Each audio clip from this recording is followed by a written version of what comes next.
Nanda Vata Vata ki City Beni Raturala and a radio Bulandua Vata, San Francisco. Me Kochi Kianda Vatabai.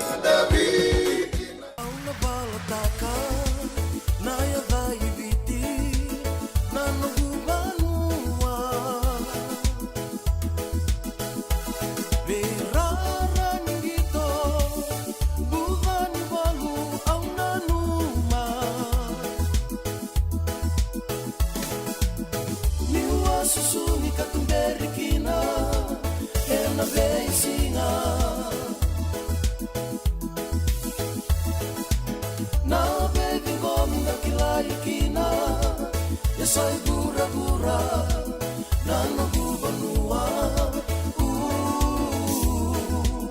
nano gubanua nai bota-bota solita umanda mai liusara na kena sasalu na kabuata sautundina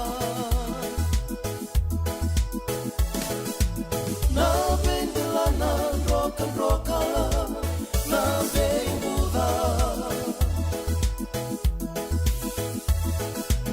veio diwai sana veio kai tua hangoroyandina nano gubanua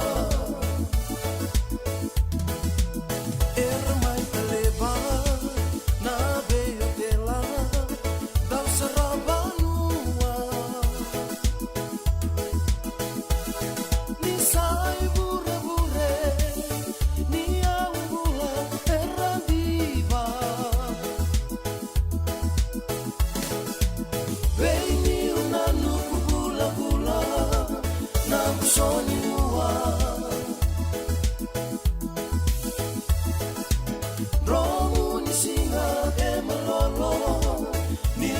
sarava herandau musita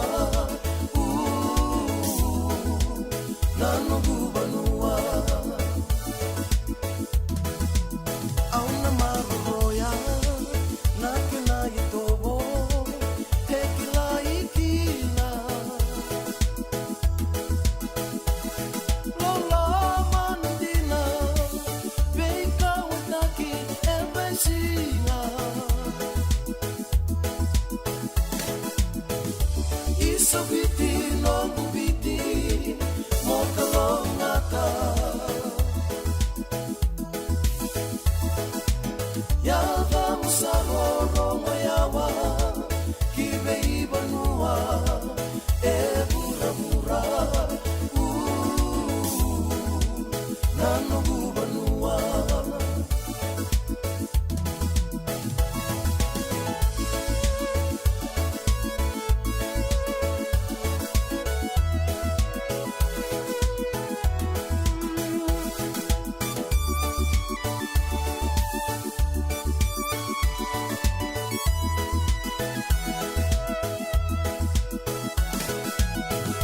Isabiti no bubiti mokalongata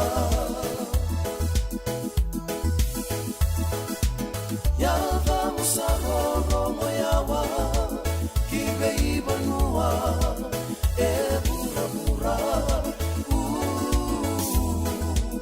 nano gubanua nano gubanua nano gubanua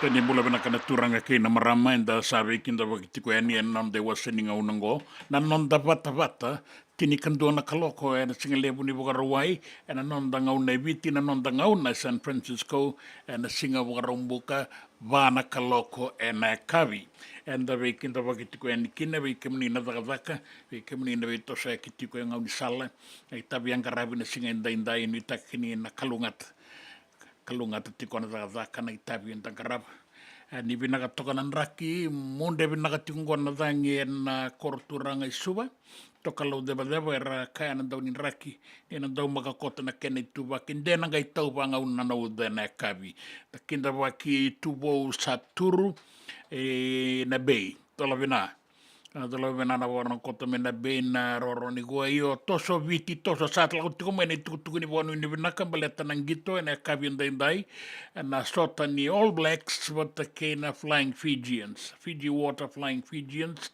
mai San Diego so era saat tiko San Diego nanga unango era saat toso tiko eniki na mera lai sarang gitu vena wale bunda be toko ni Ruby Kilioni mai keli bati malakai narisia bata kei lolo lutu mai langir to na leo ni kalasi walu sanga bulu kandua na Nandi district na songo na bula katuma inda sarungo doti kona songo Freddy na rambe do labina e warongo na me malolo sewa na baka lebundu na semano mai in radio bulan dua bata San Francisco gena roro ni ko ni bula bena kana kanda ke menina tiko na be bala ni bula ke menina be ngarabi tiko ni be iboka tabuli di so era taka tiko bagan singa war wa indai singa war rumbu ka tiko mo San Francisco bakakin na may na tukuka orto na ilawa ni torika ni bula bena na kanda ni tiko mai na be bonwe so ni taka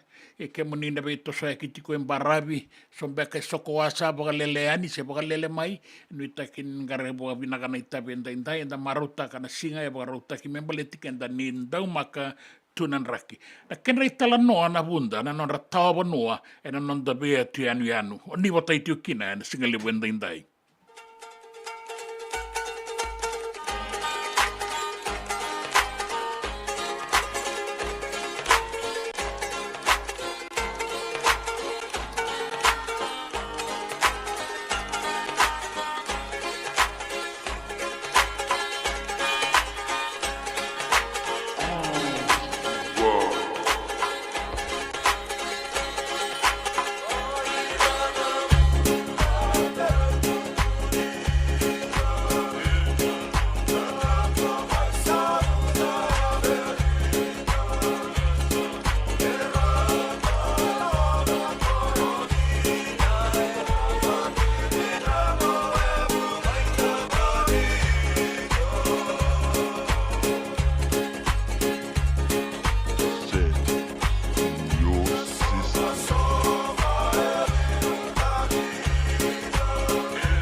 E senga dina ni kara rawa na daka waka kekiwa.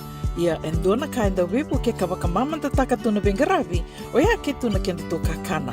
Na ika, na dalo, na bisikete, na reo bata, na sunbells e tinimbulu makau. O kenda tō na senga tiko ni driver se senga ni waka motoka ka tau dren no te tō beto seaki.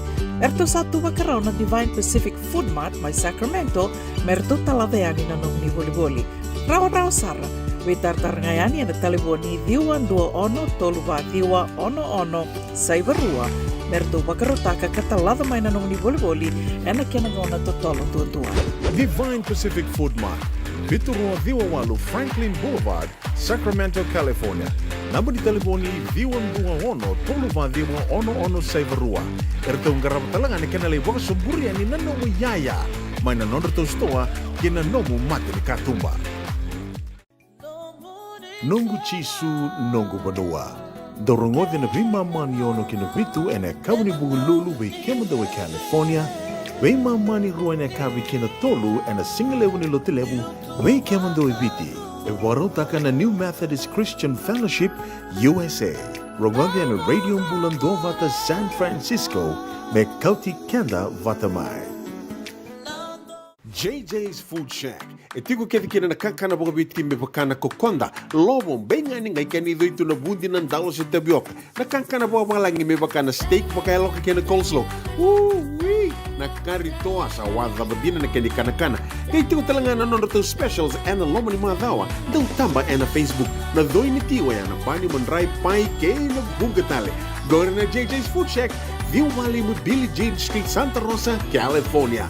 Pero talagang rato dili mo yang may Santa Rosa, may ato sa rani kinavato. Giritirto sana kinavitu sa mabitu tolo dio tolo dundu al limono. JJ's Food Shack, Santa Rosa, California. Binaka wakalevo na daw sema tikumai. Binaka wakalevo na daw aseti ko na nonda to vata na Radio Mbulando vata San Francisco may kauti kenda vatamai. And the sabo like sarnia dawayani na walu sang bulan dolo na kende wili ni matabu vale na Radio Mbulando vata. Ia e wili sar me vakatoto vatataki kina kende wili na ngwane to ke enove sai pura. Do na like, do na share.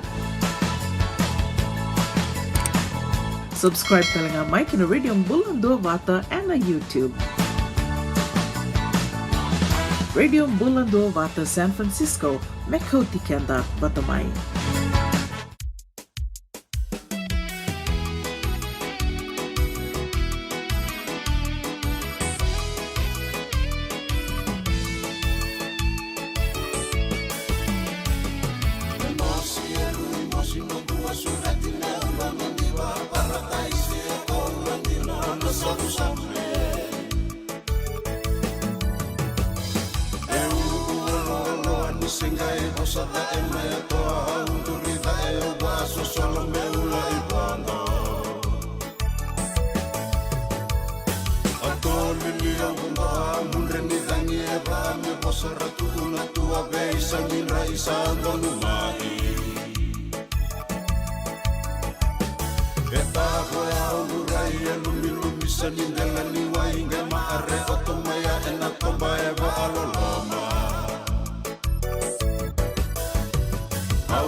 Aun roro, aun ruan, diseñando tu a tu Vaangua me talanoa le siuina oro me rangorongoro. Au temu ne boso tisaka ni usa le suai olo ni lolo mandi mai mamasina.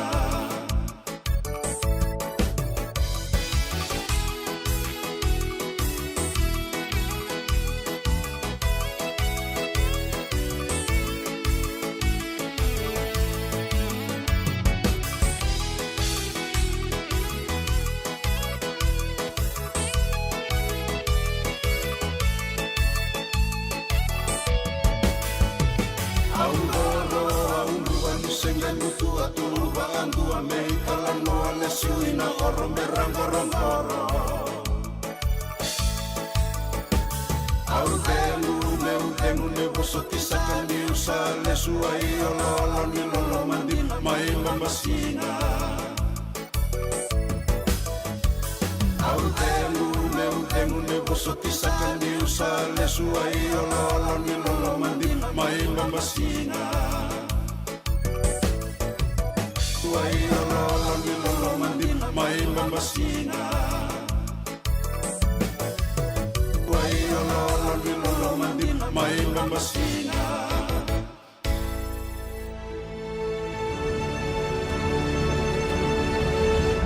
Ongo nai rongo mai wala ni songo and a radio mbulando vata San Francisco. Me kauti kanda vata mai. Na solevu ni nonda tungalala na vula o kotowa na wana no makina na Fiji Day ruana ndoluru sanga vula kava rato na ngaravati ko na Ono Foundation USA Ono Kandabu na bagarombuka ke na bagarawai tinikandua ke ne katinikarua ni o kotowa na bagaduriti ko na Sonoma County Fairgrounds Santa Rosa California.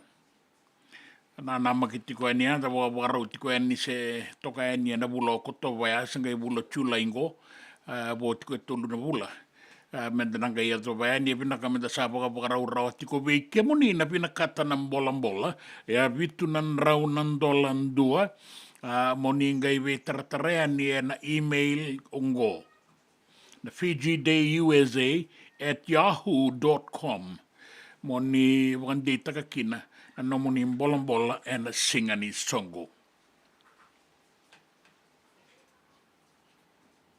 Nanonda wata ke sitiweni raturala.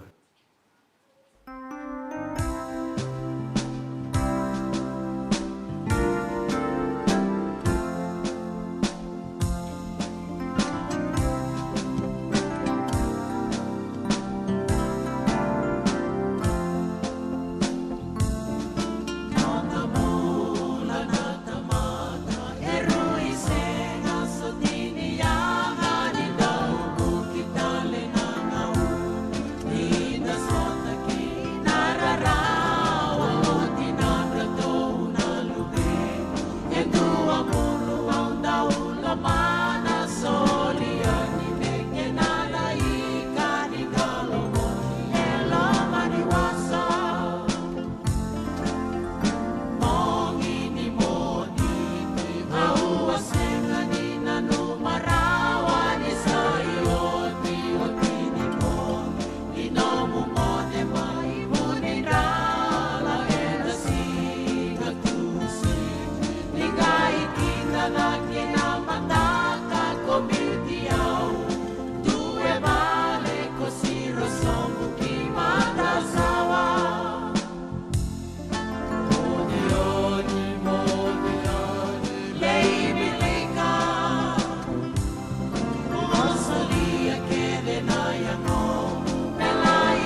Ia back in do nungu life insurance policy?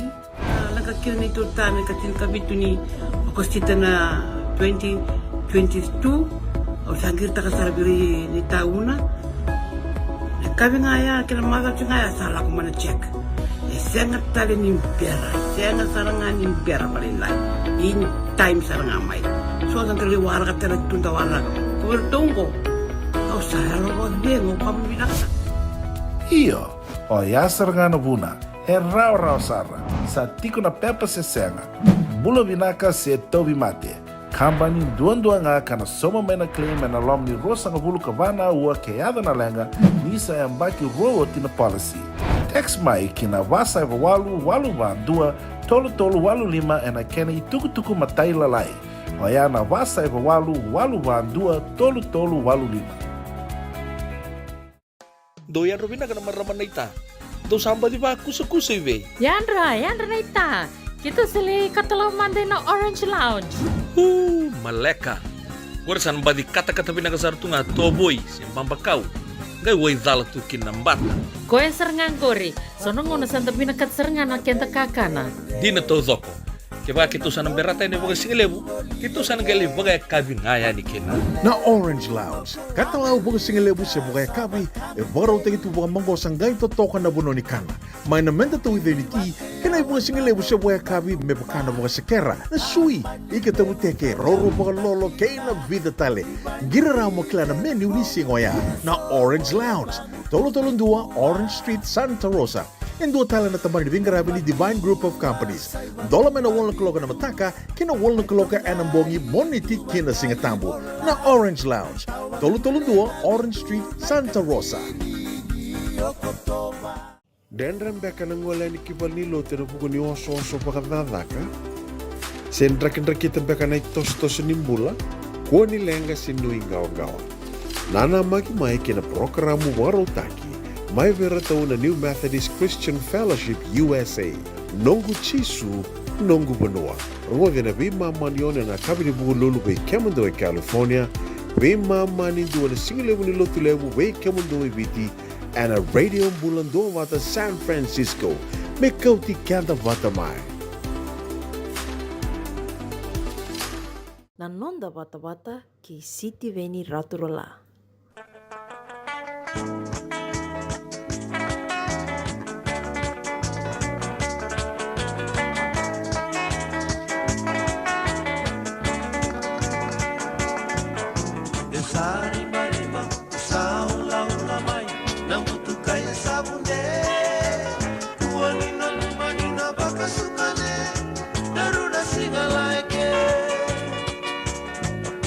Esa rimba, esa ula mai, nabutuka esa munde. Kumanina baka sukane, garuda singala eke.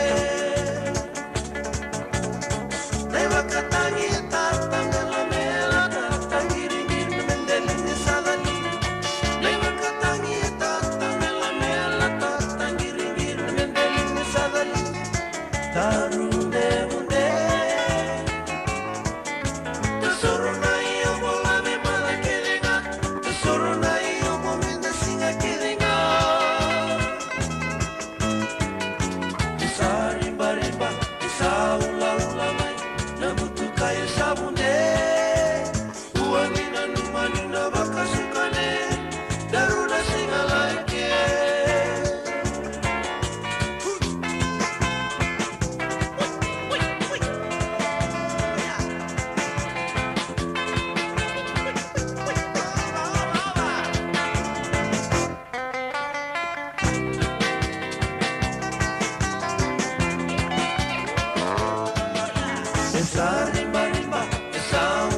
Doroboni na koroni kaloza, marikangata, sa rimba-rimba. Rto se bakatangi kina na ilaw-law na Golden Dragon, na ngauna ya. Na ngauna ngo sa dua tani sa singat rongo na dorobongo. Ya, pinakabakale po na rongo tiko mai. Sanggay sibito kongo na tinikandua na rua sanga bulu kadiwa na miniti na ngauna Viti na ngauna San Francisco sa wati toka wakalaylay na be mamani ba na kabini singa wakarombuka yo sa rato so tiko yani na wakandara lay saranggito rasa eso elak saratu may bayawa walu nawa tulu nawa ba nawa nan raiba may ngauni sala merayado yani ki San Diego merala ki kaila bakatok na watara toka on the team in the Fiji Water Flying Fijians and a sort of All Blacks and a Kabian Daindai.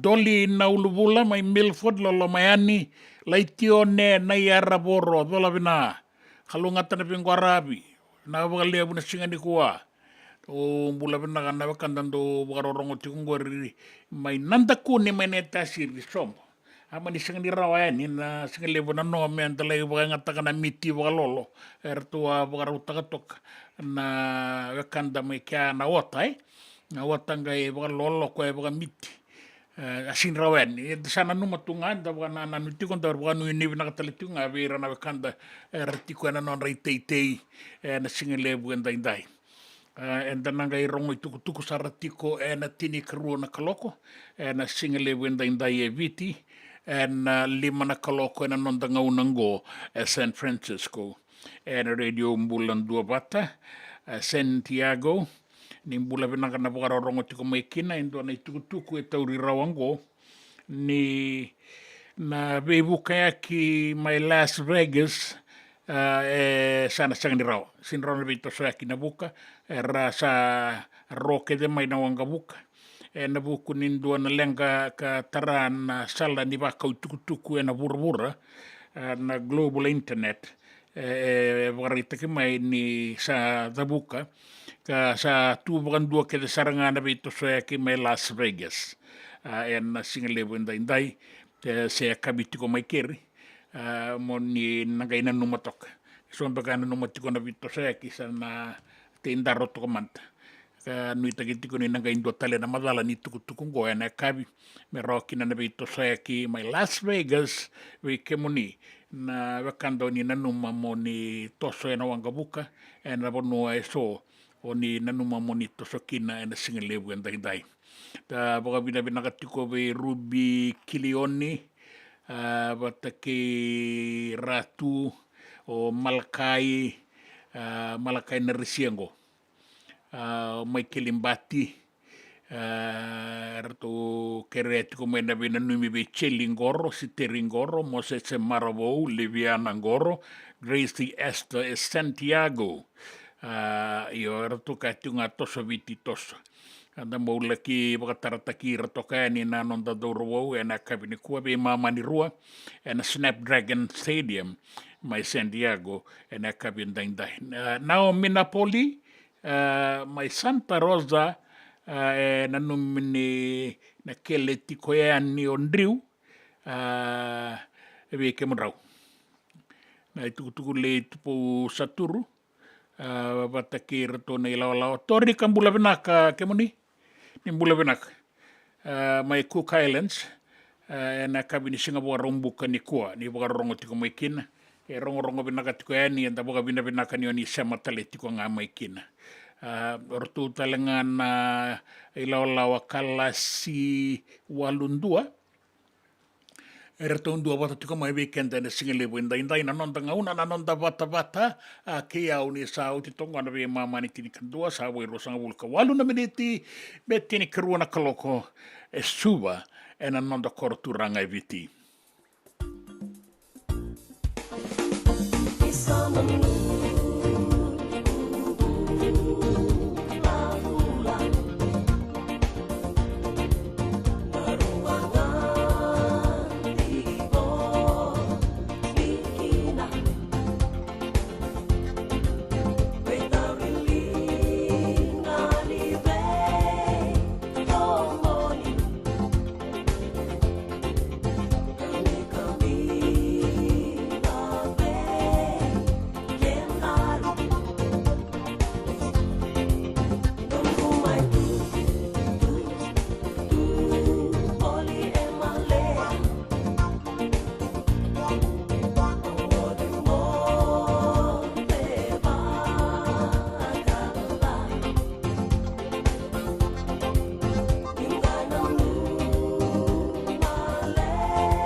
JJ's Food Shack.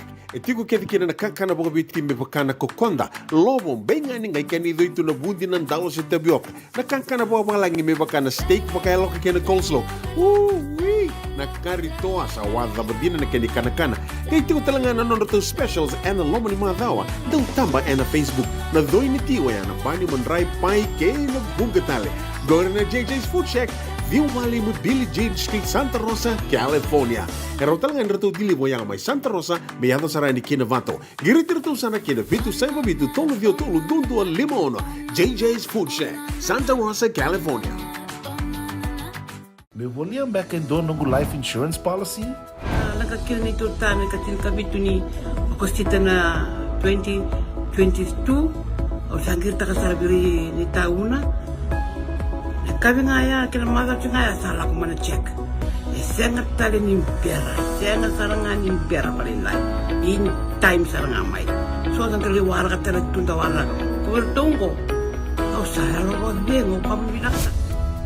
Iyo, o yasar nga na buna, e rau sara, sa tiko na pepa se senga, bulo binaka se tobi mate, kambani duan nga kana soma may na claim na lom ni rosa nga bulu kabana ua kayada na lenga, nisa e ambaki rowo tina policy.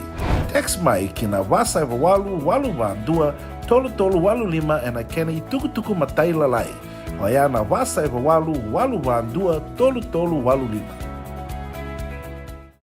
Doyan Robina kana maraman na ita. Do samba di ba kusa iwe. Yandra na ita.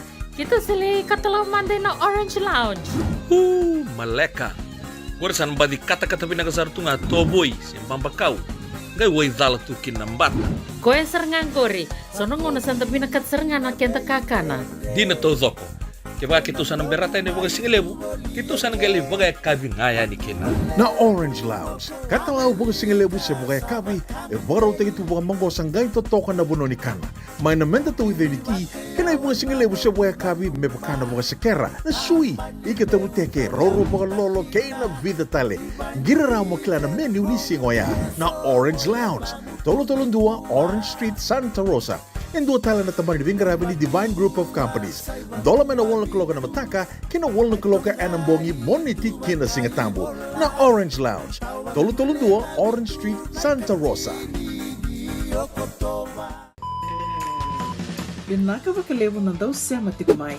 Binaka bakalevo nandau aseti ko nanonda tu vata na Radio Bulandua Vata San Francisco. May koti kenda vata mai.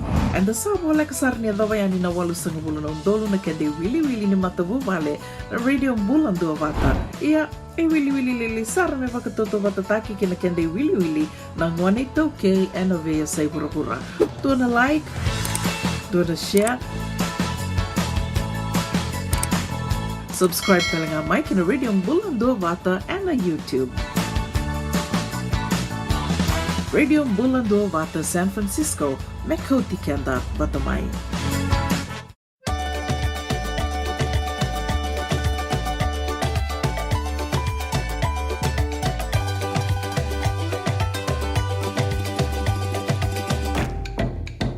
Jila mai se mai nambi au liva Jitau doko ke ina racing Tau nuale se pasamutia Tau ina se mindu warongo bakia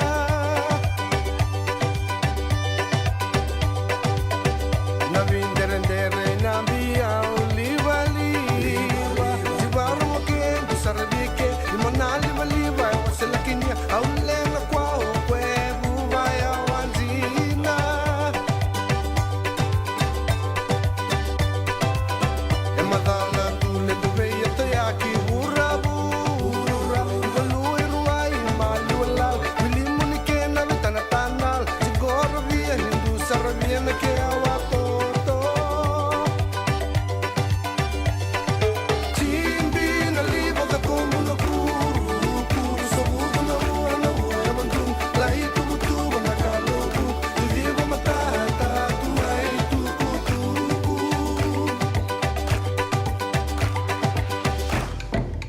Naso songo minila wala liva E todo ko kena i tukunzina Kamburaki mata kenzina Vingi rich na riva pa mata kunzina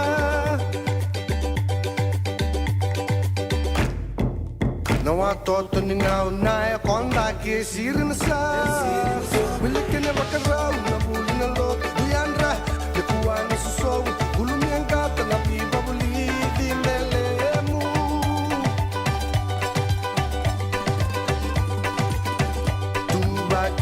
Todavía wanti que via en tu burro machizo la vinda render en tu que va la hizo el sol y buena bien wane mayata Chimbi na libo da como no puro so no mandu la itu tu na calo tu y digo matata tu mai tu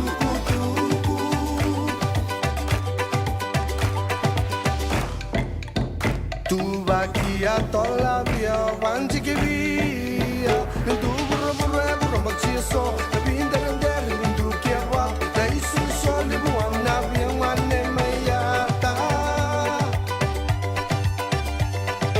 Chimbi na libo da como no puro so no mandu la itu tu na calo tu y digo matata tu mai tu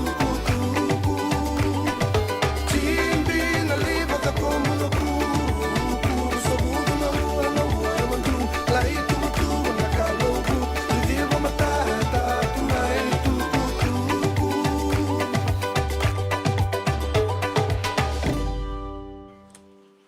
E bera ko bole bena chama tiko mai singa lebu ndai tos tolo tiko na ngaunana rongo i tukutuku e na nonta vanua, e viti ke i vorovura e na tini karua, e na muri tiko e na i tukutuku ni nraki rongo e na koroturanga suva, ia e wambau tini vinakatale tiko ngana nraki ni salutu na e kavi e San Francisco, e sabo tongo e tini karua na miniti me 5 na kaloko, e na e kavi ni singa pagaraumbuka. Ia anda sabo kanu inuiti ko e nangito ni sa do tiko ani kinongo resona vakanda San Diego rato sabo abagaro toka non da dorowo tarong yo mendo e na vakada nangito tu na vagai senga na da na madala tu na gor na ga madala sarangai rara enta bo bina bina ka veira era sa ro ani kina karsa tiko kina na ngona go mai San Diego ni ralaki kaila waki rato kana non da dorowo e nangito e na singa ni kua. E na kawi ni kua be mamanirua e na Snapdragon Stadium ma San Diego. Dona sere ratu na numitiko kina e doa na ilawalawa e ratu sa kai sema saratiko ngā maingo se lako tu na laibanga rawata e doa na ilawalawa e ratu tiko me nanda kuni mai naita siri bula bina ka viripo mai ndawa samu. Vina ka pokale mata na wararongo tiko mai. Sapa kai sema tu e na beisinga na nonda site seningo e na wararongo e na beisinga levu e sa boka vina ka kina ni onga tiko e ratu tei tiko ngo mai ndawa samu e na teimbele na kakanan raun ratu sa keli e rau e vida na kumala me ratu sa kauteni o sinikila ala isanga boka singa levu se baka e kabi ia na o tabaga miti mai nanda kuni ana ita siri ana singa levu enda indai o toko go tini kandua na miniti me tini karua na kaloko ena nonda bata ke au ena radio bulan 2 bata e San Francisco e kauti kenda bata mai.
Sana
O tela na mokusinga, ena sanora, duana tomba totoka e wa madala takitingo vero tuna bongani ndela indokindoki. Mai na koro kula.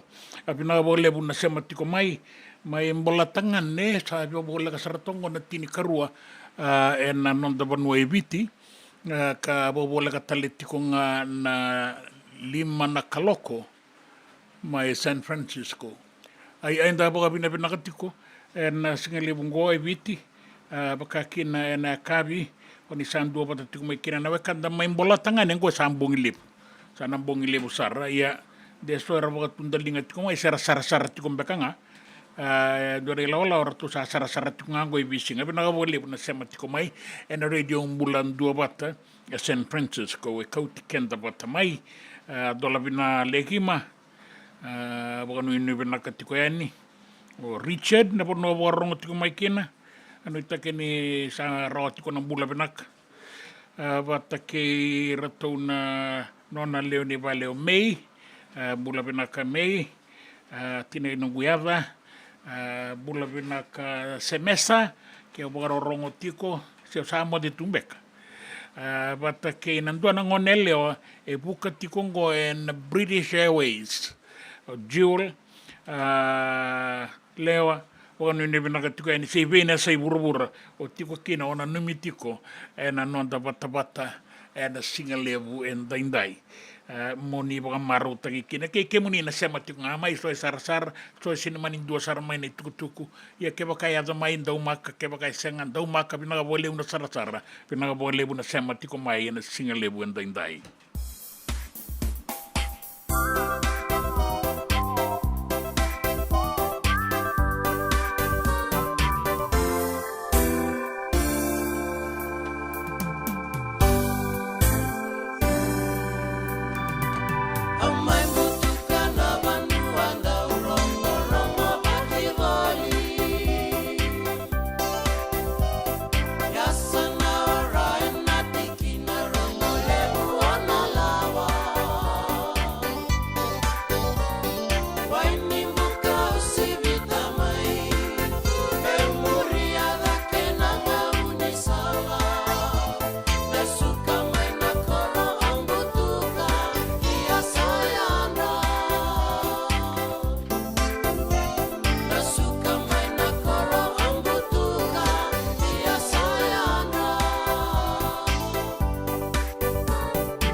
na tukutuku na nonda banua.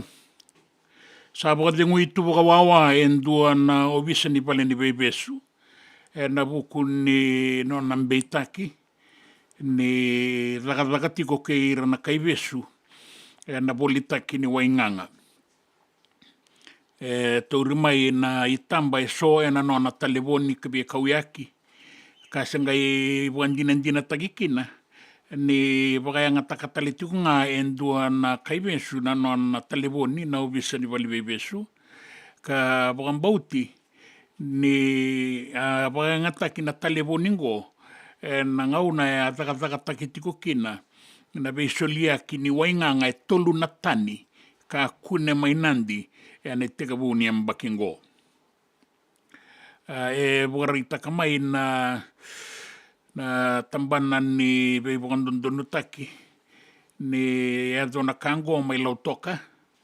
Kasatu bakawawaki na obisa ni Bali ni Bebe Sungo may Erdo banioti na Bebangangay mengay madala na Bekaim Baletikoe. Kaina kini laki tombo na no na taleboni ka tiko talenga na loma ni taleboni so na yalo ka bukan dinan taka ni ola na ubisa ni bale ni bebe sungo baka yang taka no na taleboni veira na tiko loma ni bale ni bebe su me vei bote kikina na wainganga gwela ka tiko mai bale bebe sungo soli tiko mai kina na lewa me baleta na wainganga veira tiko ni tumba. Ia na ubisa ni bali bebe sungo mani tombo na non bondo woli dua na motoka ka nraiva takatiko dua ka sa suka mai bali ni bebe su kila italenga ni dau bolitaka na wainganga ni bebe wa mateni taki. Inda tiko nga na ulutangango so nangone rasa tombongo Gorong lalai sinis beriado bana yang bakitini. Era volita katiko na wainganga ni beibo mateni taki. Era besu na ilaw ngonengo tini na yang baki la kosombu. Na non ravolita katiko na wainganga katiko talenga beira era tombo batake na wainganga tiko beira. Kabang bauti ni tiko talenga so na ilabo. Karena dau wangu miki na nangone lalai, mera raoni bolitaka sebe kauyaka kina na wainganga. Tukutukongo, rato wakau tatiko mai na tambadagadagan niyo bisa. Rakaya so na isongo-songo na taundaku ni mata nitu. Di sandondo mendayan rean rabaki na itumbu-tumbu membaletir na luventa. Mekaku ningelay tombo tiko mai beira na ubisa, selay tombo mai beira na kasibuli kornibuli, se beira ratiko na taundaku ni nonda bubale. O kenda na itumbu-tumbu mendayan raba, na be kaira da kaba na luventa. Ka senga ni laivitu nga baka be Italia, na ngalala me soli tiko beira na ngone, na buku ni be kasayado tiko ngo, na nonda banua. Na be sa ibura-bura, bukarita kimay ni sa soliena no na vito koni na presidente bukadengu may Merike o Donald Trump me tutale ne kabani singa ni bulo November me mata ni Republican kina dingi ni tutu buka presidente may Merike ya bukarita kana tikinangwa ni o titiko nga dua na ngauna leka-leka may nano na lauwana, may Butler, may Pennsylvania na Mother Sauti. Isa nga nisuka na turangango. Iyo o kuya na kinaisa na presidente ni kuwa, Joe Biden, sila kibakang bulan-bulat tiko may Delaware, na puno itiko kinandua na nona itiko-tiko, na ngauna ya wakandinan dinatay kinabukabuniway, ni sa tawi ko itiko na COVID-19. Ya sa laki tiko boka tiki-tiki. Kabakar sa boka tiki-tiki tagi ko etalenga na non ilalaw na Democratic Party may Merike. Rakaya na bo iles-les yadake ni songo-songongo ni bakaya sa deiti ko me sa nabisaw na non ramata kinabindingin-dingi na buku ni bekaya sa e ado titiko wana no na vakaliwai e na duana veitala no akaro a vakadora ke Donald Trump in the debate vata ke na no na tavuta vala ya vida na yada e na ngauna ni mbose ni NATO ka vakadora mai Washington DC ka sa vakandita tiko na itukutuku sa rei tau i matitiko na turangango me sa te idengu toko mantanga. Io e nei tukutuku e na via sai vurvura. E nangito, e kana do vi vaka tabulidi ni non de timini video Mick Byrne na Fiji Water Flying Fijians ni nangai laura i vaka vinaka na fly half ni timini video Isaiah Armstrong Ravula e nangito e na kavini kua. Sa rabang bautitiko ni nandua na sota vinaka ngo. Wata kena All Blacks mai San Diego. E tukuna tiko Byrne, na ngonengo sa vidao tino nangito, e na sota ni nrua, e na non dei wasi ni burabura, e na ngai wagarete ko e wakavinaka sarango, e na vata ni valataki vanua, kena All Blacks, e na mua ni madongo. Tasa nui takatiko na veitokoni, ke na wakanui ni vinaka membale tira, na non da daurbo.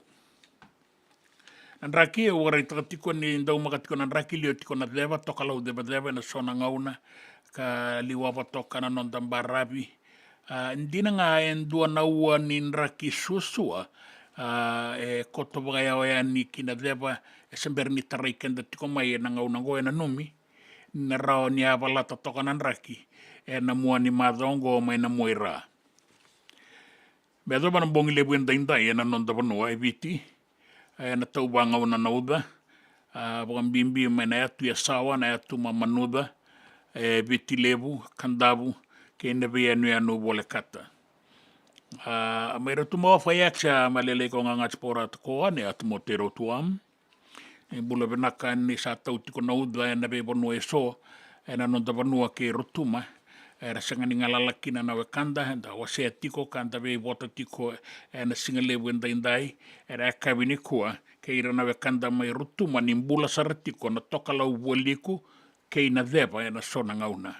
Na vea siu ka warwarana wasa, e na dekota na ituvaki ni raki endai, mea dhawa na singa ni mataka. Na nonda vata, ke siti veni raturla. Rutaya mbele wani lutu ya rutaya mbele mani wanua na wanua tabana wanua na lo mani kormo na wutule rutaya mbele sembani ya mbele la indo ka watani matukula indo ka ndabala indo ka ura tabana ura tabuna ke musa sanundina na weka rutaya mbele sembani ya mbele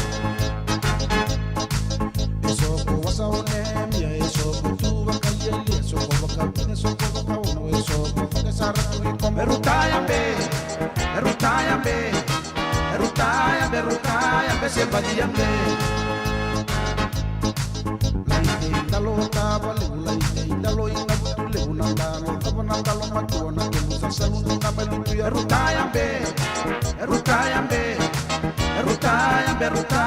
sembadi ambe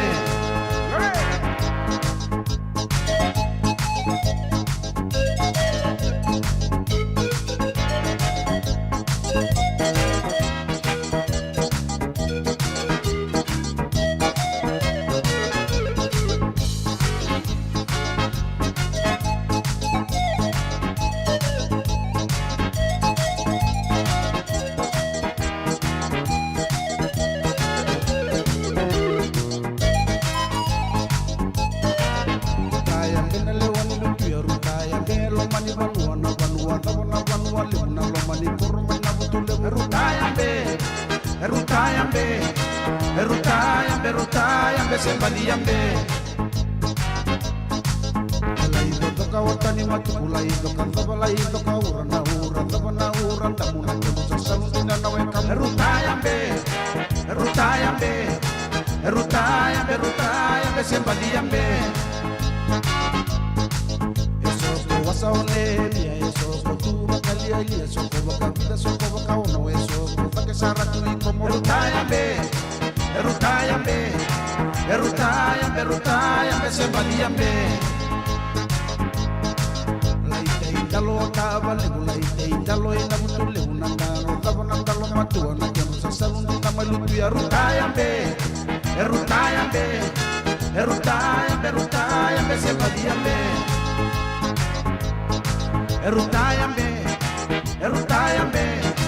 Erutayambe se vadiyambe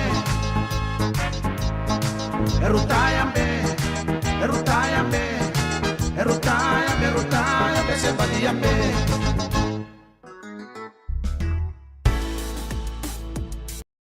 Mala ini madhava, la ini maura, la ini matase buisa pula rutayambe leo ni siliva. Bilmasi ke irato na non ilolawa. Rato wakambula tikumengo ando na ilalawa mai na sabu. Ngo lo mai bu na iliu. Ebe tonga we welka I tonga ena batini ngau ni salango ka didida kena sawani serea. Tiko kina na korongo na sabu. Toka na sana mawi ini olongo le sumbu tiko eni lo mai buna. Baga pina ka baga lebu be ke muni na dua bata tiko mai. Veta ia zambe. E pa mai ngora nona I wala. E nau siti ngoi e na sabu. Bula maleka rongo nako tiko na bonga. Mboka kakana kani singa tambu mo de ngase na sabu rara no bula benaka kemunrau no bula maleka o poni pate tawake tukuna tale tukunga mai na nona boga bina binaka na be boga maruta ki na be mbongi areda mandana duin ngauna ni singa lebu tokongo ibiti mbongi tiko mai vera era boga rongo tiko mai la be timbale suba ertu kere na sereo ni kere mai use pangarati ko ngango sana dua mantangana sere mela ko ene monina numikina me ke mamina numikina na nandangone rataka tiko ngoe waga be singa ertu na bina numitiko mai ertu na bokam bulet ko mai waga semi jay riso bina bo lebu na bingarabi bina bo lebu na sematiko mai na singa lebu indai andara rongo tiko so na tuku kakina na bebo marauta kinga oninda u bebo marauta itukina na bekanda na be singalebu na be kabi bogongo ni sa lutu na karombo na be kabi my San Francisco.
Doyan rubina ka na maraman na ita.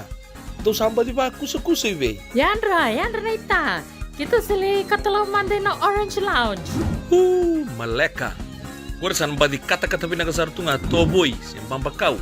Ngay way dala tu kinambat. Koe serangan gori. Sono ngono santa binakat serangan na kenta kakana. Di na to zoko. Kaya kita sana berata ini bagai singelebu. Kita sana gali bagai kabin ngaya ni kena. Na Orange Lounge, katalaw buka singelebu siya buka kabi, baraw tayo ito buka manggosang gayon totokan na buno ni Kana. May naman to identity, kanay buka singelebu siya buka kabi, may baka na buka sekera, na sui, ikatabuteke, roro buka lolo, kaya na vida tale. Giraraw mo kila na menu ni Singoya. Na Orange Lounge, tolo-tolong dua, Orange Street, Santa Rosa. And dua tala na tamang ni Bingarabi ni Divine Group of Companies. Dola may na walang kaloka na mataka, kina walang kaloka anambongi moniti kina singatambo na Orange Lounge. Tolo-tolong dua, Orange Street, Santa Rosa.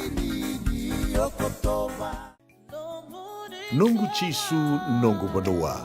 Dorongo de na rima man yono kina vitu ene kabuni bugululu we kemada we California. We mamani ruane kabi kina tolu ene singalewu ni lotilewu we kemada we viti.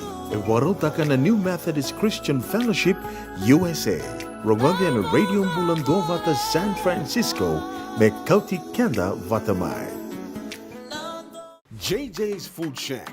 Etigo kedi kina na kakana boga biti me bakana kokonda. Lobong benga ni ngai kani do itu na bundi ng dalo sa tabioka. Na kakana boga malangi me bakana steak baka loka kina coleslaw. Woo-wee! Na karitoa sa wadha badina na kani kana-kana. Kaya itigo talaga na nono specials and na lomo ni mga dawa. Daw tamba and na Facebook. Na doy ni tiwa yan. Na bani mandray pai kaya na bungatali. Gawin na JJ's Food Shack. View Valley mo Billie Jean Street, Santa Rosa, California. Karo talaga nito dili mo yang may Santa Rosa, may yato sa ni Kinavato. Giritirto sana Kinavitu sa mabitu tolo dio tolo dundo limono. JJ's Food Shack, Santa Rosa, California. Nanonda bata-bata ki City Veni Raturola.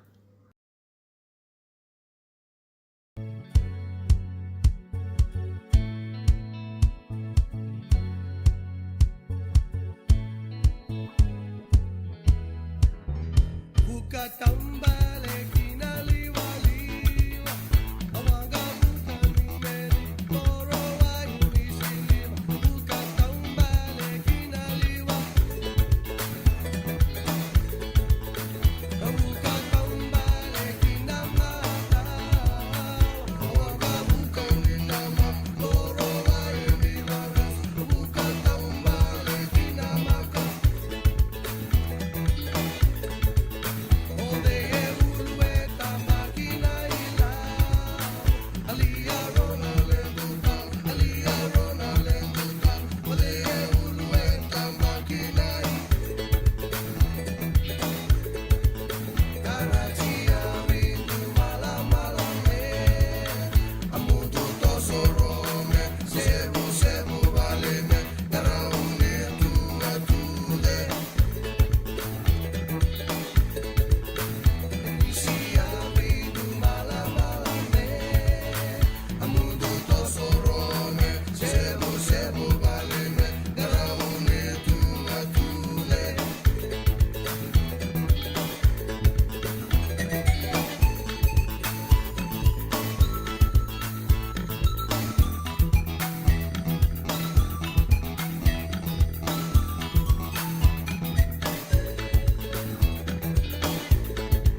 E buka taumbale na liwa ang borowai wa ini siliba wanga buka ni Amerika.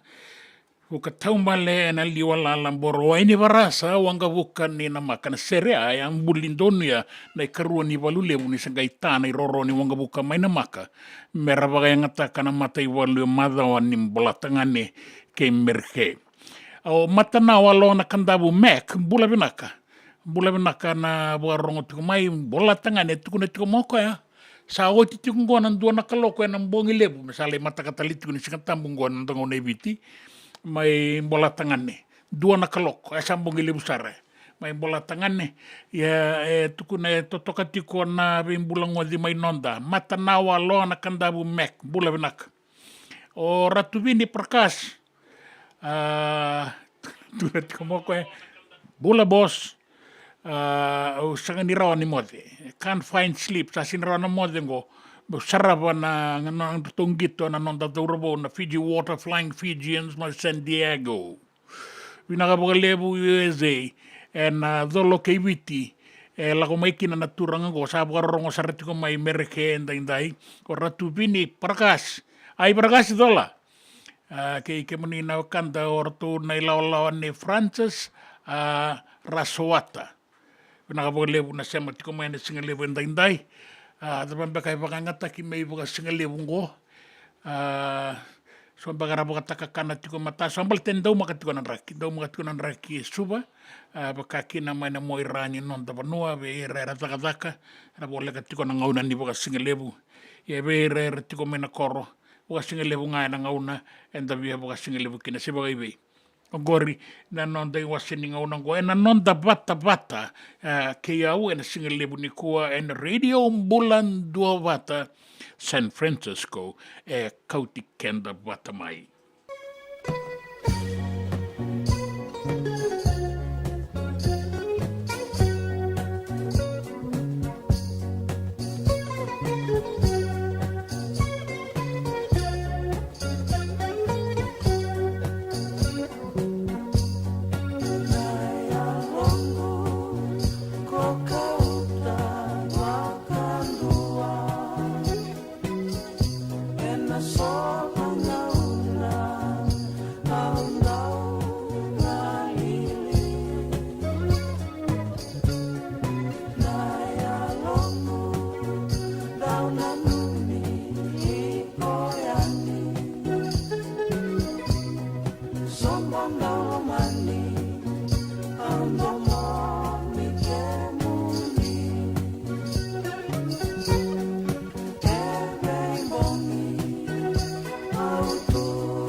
JJ's Food Shack.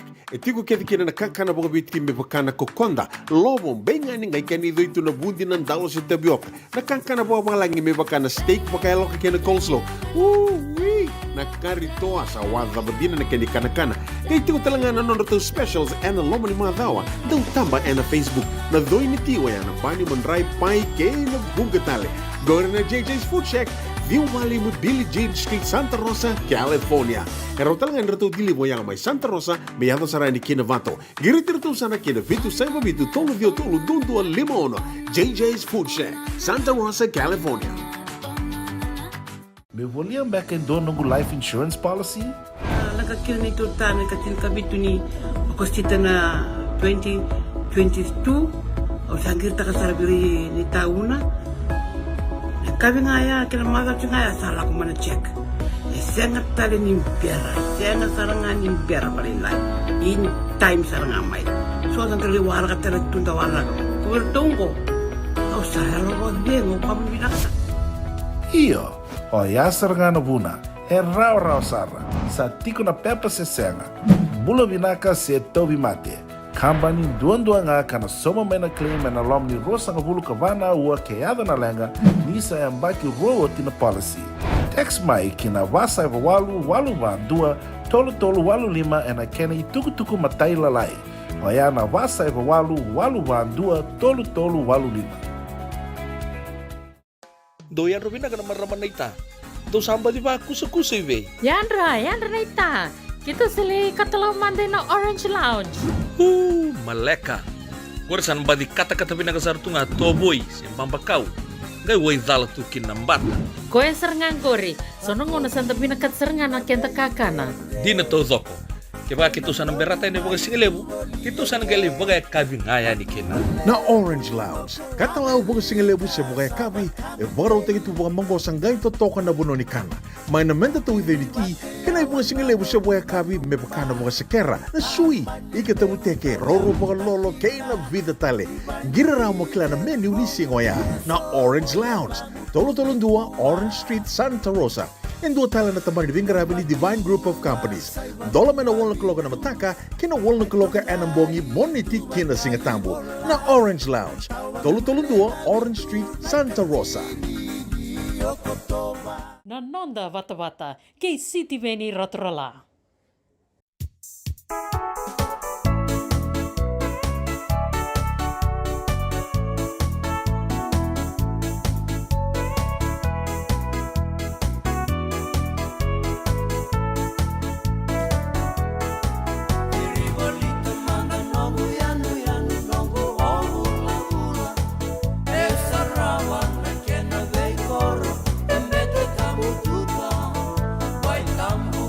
Mama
na o vula ni de la indulevi tala no ni nonda tu koro nonda tu anu ni bula bina kana borongo tiko mai na anu koro to bula bina ka mai wai tambu e ke menina borongo tiko na sau wata ke tua na singa lebu ni kua anda boga bina ka tele tunga ki we ke menina sema tiko mai ratu vini perkas perkas bula benak ratu borongo tiko men go ni ratu sa bina kata mertu sa wawa tiko go nang gitu me ratu na sarava and the television, the TV, Nangito, my San Diego, and a Snapdragon Stadium, Ronda Sotakina, and a cabin daindai. Amatatabaka Nakasosangai Tosatiko and Ningo, Merado and Nika, and the Mama ni Ruana Kaloko, Metaka Nangito. Francis Rasowata, Bulavinaka Francis Rasowata, Rongo Seritiko, and a Christchurch by New Zealand.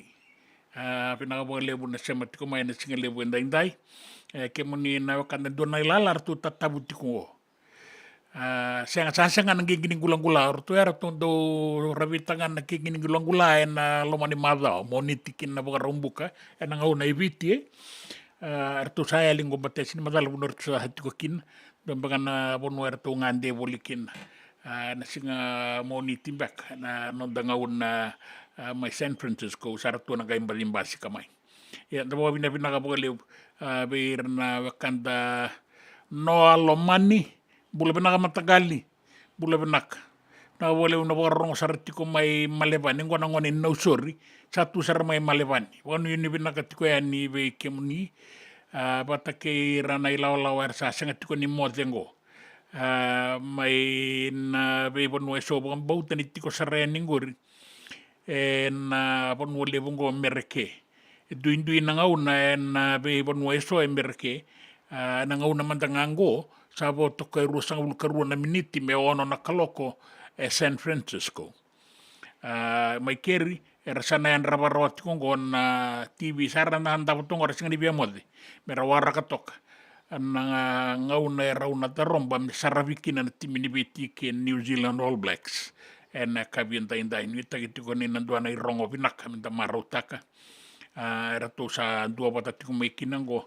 na ilawalawan ni Dimay pula banakan Dimay ko may suba adoka na wai ki moape pinakabaga lebu na baga rongo may na dua batati ko na singa lebu ni kuwa batake na nongu bata na nonda bata ke muni batake au na singa lebu ni kuwa ndra kay rongo tuku tale na dua na kaloko na singa lebu en daindai may California ngo baga rongo tuku may kinan na nagutaubu nakabaga lebu na bengarabi pinakabaga lebu na yan pakin bulare miyaw sang bulanre miyaw bulare bironga na baga rongo iko may na pano takaw ni tambua di pinakabaga lebu na siya matiko may na singa lebu ni kuwa kaya imbura ni tuyuay o ngalo at tabea yang ganga kayan dua ada mo ni bota na singa lebu ni kuwa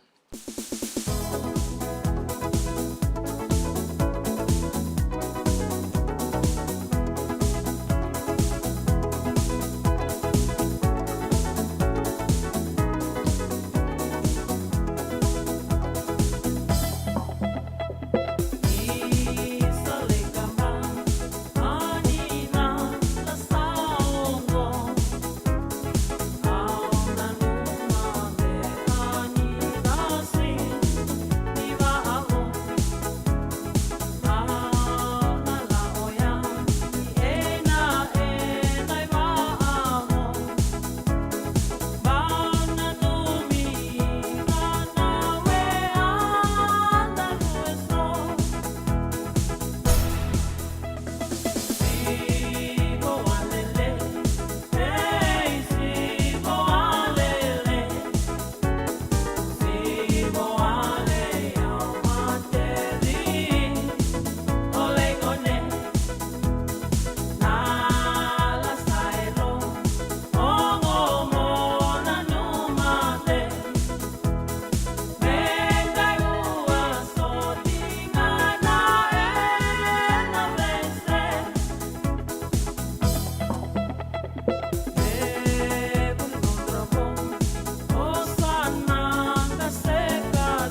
senga dina ni kara rawa na daka waka kekiwa. Ia endona kainda wipu ke kawaka mamanta taka tuna bengarabi, o ia ke tuna kenda to kakana. Leika na dalo na bisikete na reo bata na sunbells e tinimbulu makau. We kenda to na senga tiku ni driver, se senga ni waka motoka kandau Dren no te beto seki, erto satu wakarau na Divine Pacific Food Mart mai Sacramento, merto talaveani na nungni boli-boli. Rawa sara, we tartarngayani na taliboni diwa dua ono toluwa diwa ono saibarua, merto wakarotaka katalada mai na nungni boli-boli, ena kena ngona totolo tua. Divine Pacific Food Mart, Vitorua Viwawalu Franklin Boulevard, Sacramento, California. Namba di telefoni Viwan Dua Ono, Toluva Diwa Ono Saivarua. Ertong garap talangan ni kanalay waka suburi ani nanomu yaya. May nanonro to stoa, kinanomu mati ni katumba. Dendram beka nang wala ni kibal ni lote na buko ni oso pakadadaka. Sendrakin-drakitan beka na itos-tos nimbula, kuha ni lenga sinuingaw-gawa. Nana magi-may kina programo warotaki, may veratao na New Methodist Christian Fellowship USA. Nongu Chisu, Nongu Banua. Rongo na bima maniona na kabini buko lulu bay Kemando e California, bima manindu na singilewu ni lotulewu bay Kemando e Viti, and a radio bulando vata San Francisco, me kauti kanta vata mai. JJ's Food Shack. Etigo kina na kakana boga biti me bakana kokonda. Lobong benga ni ngai kani itu na bundi ng dalos sa tabiok. Na kakana boga malangi me bakana steak bakayalo kina coleslaw. Wee! Nakarito sa wadha badina na kani kana. Kaya tigo talaga na nono specials and a lomo ni mga dawa. Daw tamba and a Facebook. Na doy ni tiwa yan. Na pani manray pai kay na bugatali. Go na JJ's Food Shack. View Valley mo Billy Jean Street, Santa Rosa, California. Kaya talagang rato dili mo yang may Santa Rosa, may yato sa ni Kinavato. Giritirito sana kina Vitu Saiba Vitu Tolo Dio Tolo Duntua Limono. JJ's Food Shack, Santa Rosa, California. Nanonda wata-wata kay sitiweni raturala.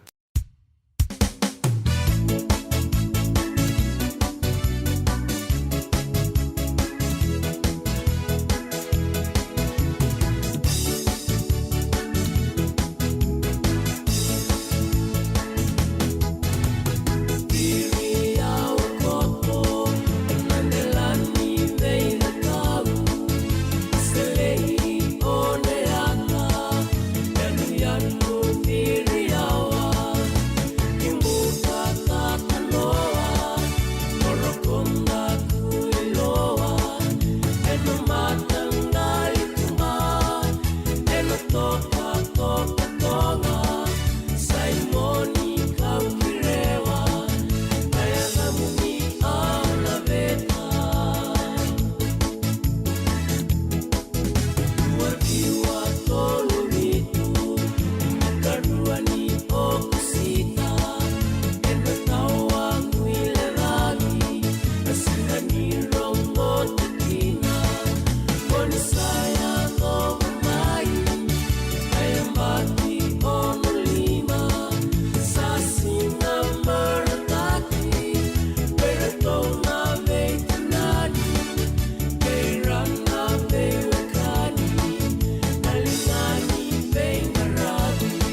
E bula vinaka JT Ndelaila Kemba, bula vinaka kere seretiko mai ni lalango ndo ni lala orto ala kumbeka ni natakataka i Australia, ratu wararongo taletiku ngamai.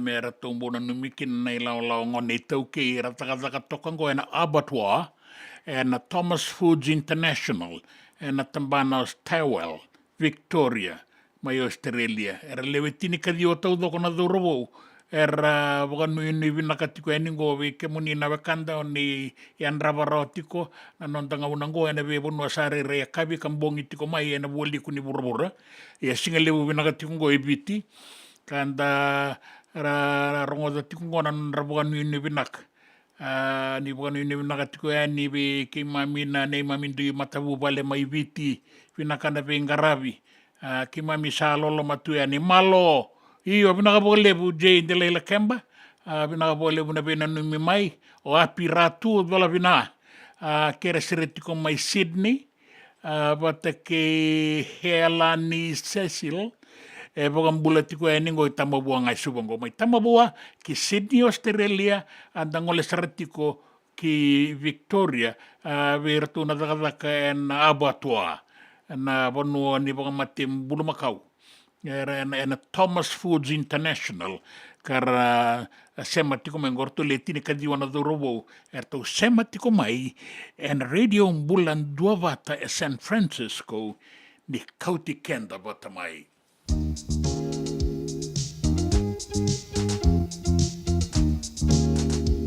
Masese, masese, masese, masa esa. Tabaco, tabaco, tabaco, tabaco, tabaco, yangona, yangona, yangona, yangaona, yangona, ausararawa, rarawa, koyau, rarawa, koyau.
Nei tukutuku e na nonda vanua. Sa wakadengu itu waka wawa e ndua na wisa ni vale ni bebesu. Sa kune wana i wakandinandina. Ne waka itavi taletiko nga e na lakalaka ni wainganga. Ka sa kune kina e sona itamba e na nona talevoni.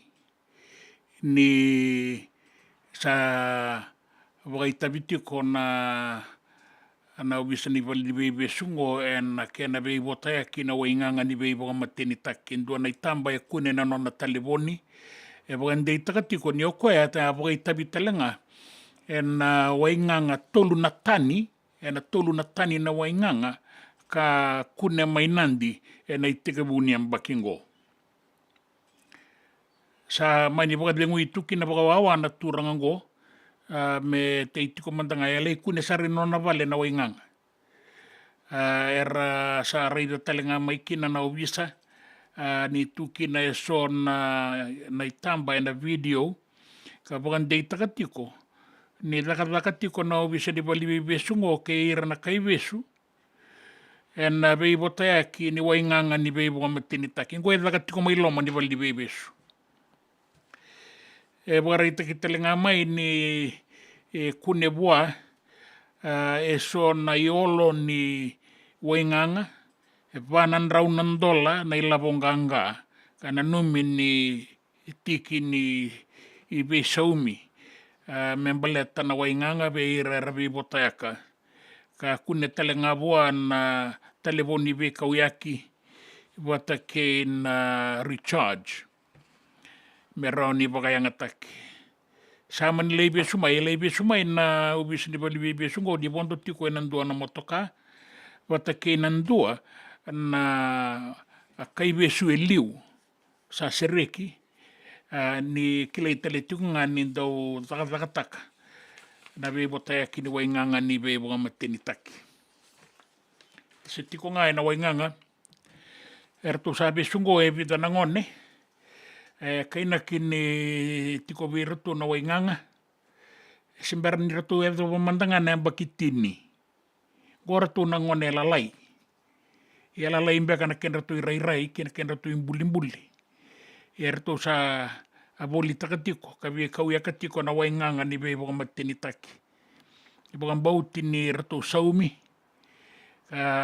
badani ratu imbe kai so soli labo ve ranangonengo mera ve kauyaka na wainganga ni be boga mateni taki rakaya na isongo na taundaku ni matani tuna NGOs ni ongo ana non daita vi na itumutumu mendayan ravira na luventa endona ka sa kunitiko lebunga na ngoni tauke rata kabatiko na takatakango sa boga reita kamai na ministry ni buli ni sa aboganda boratiko endona ituba me ngaraviki na natakataka ni wainganga ni sa kunitiko ngove ranangone na be kornibuli na nonda vanua ki vanua tani sa bagandita kana nona tu na be indingi na bulo November na itutu baga presidenti mai merke na presidenti baga dengu Donald J. Trump ka ya dongo na dua na non rambose na ilaw na Republican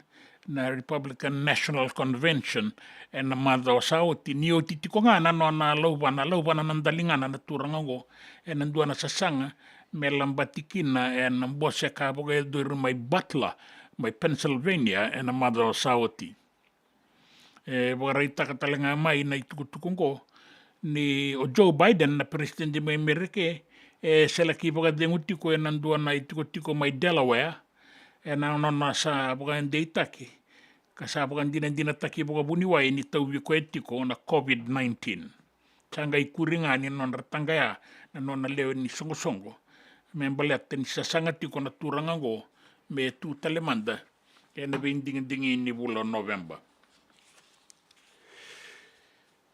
kinagito bagarita ki mai ni sa yan rabi baga matua saratiko na ngaunango na non ra idili na daung gito mai na biasa buru-buru rasa tiko eningo Parisi membaleta na sot-sota ni Olympics kanan dola na madao maingo ye ni nagain dola ya sana tika buoti nang gito lewe abitu ka warabugarita ka mai na obisa ni sayan rabi sarabuga matua na non rai tiko na non rai dili na daung gito mai na biasa buru-buru baleta ni isa bukan data ki mai so na takataka buto ka yado en bukundra na obisa ento na obisa buturaki Wakakina in dua tale na dawianra. Kasa nanumin ni sana bakalengaikina na baka undolu na biya milioni sar na sarvanua era biya ngole tiko eningoi varanise merla itiko talenga na gito ni vuruvura na Olympics. Sertu sa baka rautiko kina na dadaurovo enang unangko. Ena dau makanan raki era non davanua lio tokana tokalau deva seu kotonga na wasawasa sanga sotini bebu kia ki lebu nan raki na non tavanua ki na be sai burbura baka kina na matani lange tokalau deva indei tokanga di lio tiko na non da barapi na ngaunango ngalala tuna iduru ni wanga so rakina na be tosek me da bana bongi lebu indai na be bonua bole katia sawa ke mamanuda na barabi ke viti lebu kandabu wata kena be anu lalai na dau makanan raki rawa ni kuru na bonua kana tau na uda na sona ngauna na kabini kua na be bonua taleso na rungu nan raki ka tau bangauna na uda na kabi na be bonua taleso na bulati okena na toka lau deva wata kena deva siu na wasa ka fayak sa malele ko nga sporat ko anet motero tuam fayak sa malele no aya ene nakalibu nan do tibondo bota tiko mai na singale kwenta indai na tuku na non tano kena be sai burubura ta sa di boti ko ani ngona yoti tini non da ua en non da bata ke au en singale kwenta indai en radio bulan do bata San Francisco me kaudi kenda bata mai na non da bata ki City Veni Raturola.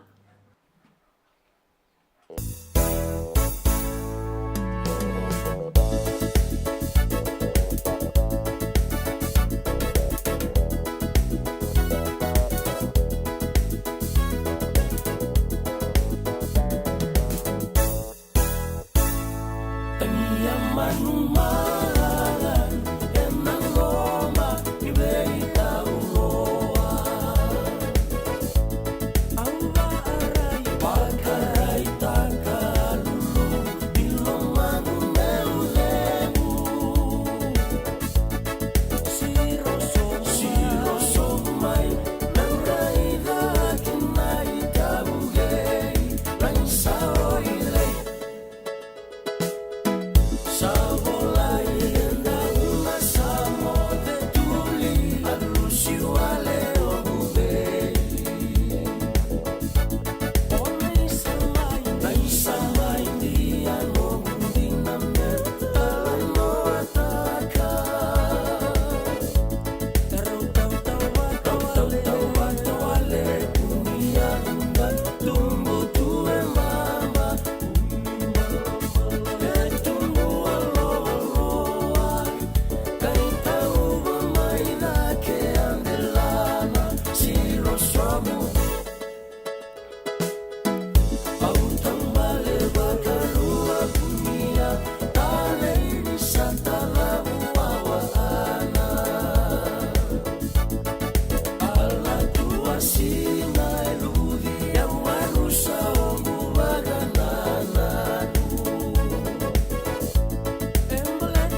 Serekola kema mode vata ke kambara Orata insinga koone ata Onoria wa lesu kibulanga Pamalama mua lebusara Maididi akina yau Ulei muala Saito toya kema Uwanda nava Ewa kadiri lolo mananongu vanua Mahi wasa wasa Sombo hauruka Ikandu irakana Sasalu mula mula Matandingi dingi saula Nama sawa nuku mula mula Weini rasua malua Kenai wakatangi ngana Lomoni ua Sangendreva kuna ya mea rua Sewa tale mandango na bua kotea Yana bena lotu o marengeta Sai ure mure dina kaiwa lini lenga Beira rava kamene menea Aluna pasara makoyau Nongo sala wale na miau Tambe seu kasayani Nangui sasau Kame langi langi nana ya tulau Kame langi langi nana ya tulau Kame langi langi nana ya tulau JJ's Food Shack. E tiku kedi kina na kankana boka biti me pakana kokonda. Lobo benga ni ngai kani doitu na bundi na ndalo se tapioca. Na kankana boka malangi me pakana steak pakaya loka kena coleslaw. Wee! Na kari toa sa wadha badina na kani kana. Kay tiku talangana nono to specials and lomo ni madawa. Dau tamba na Facebook. Na doi ni tiwa ya na bani mandrai pai ke na bungatale. Gore na JJ's Food Shack. Viu Valley mo Billy Jean Street, Santa Rosa, California. Pero talagang rito dili mo yang may Santa Rosa, may yato sa rani kinavato. Girit-rito sana kinavitu sa ibabitu tolo dio tolo dundu al limono. JJ's Food Shack, Santa Rosa, California. Me volia back in dono ngu life insurance policy? Nakakil na ito tayo katin kabitu ni Agostita na 2022 o sangir ta kasarabiri ni tauna. Kami ngaya kila mada ngaya salah ko mana check. Sengat tali ni pera, sengat sarangan ni pera paling lain. In time sarangan mai. So ang kaliwara ka tala tunda wala. Kuwertongko. Kau saya lo bengo kami binasa. Iyo, o yasar nga na buna, e rau sara, sa tiko na pepa se senga. Bulo binaka se tobi mate. Kambani duan nga kana soma mena claim na lom ni rosa nga bulu kavana ua keada na lenga nisa e ambaki roa tina policy. Text mai kina wasa eva walu va dua tolu walu lima e na kena i tuku matai lalai. O ya na wasa eva walu va dua tolu walu lima. E senga dina ni kara rawa na daka waka kekiwa. Ia endona kainda wipu ke kawaka mamanta taka tuna bengaravi o ia ke tuna kenda toka kana. Leika na dalo na bisikete na reo bata na sunbells e tinimbulu makau. O kenda tona senga tiko ni driver se senga ni waka motoka kanda o dren na tutu beto seki. Erto satu wakarao na Divine Pacific Food Mart mai Sacramento merto talaveani na nung ni boli. Rawa sara. We tartar ngayani na taliboni diwan 21 toluva diwa ono saivarua merto bakarotaka katalada mai na nung ni boli ena kenangona totolo tua. Divine Pacific Food Mart. Biturua Diwawalu Franklin Boulevard, Sacramento, California. Namba di taliboni diwan 21 toluva diwa ono saivarua. Erto ngarap talangan kenalay waka suburi ani nanomu yaya. Mai na nonderto stoa kina nomu mati ni katumba. Nanonda bata-bata, kay City Veni Raturla.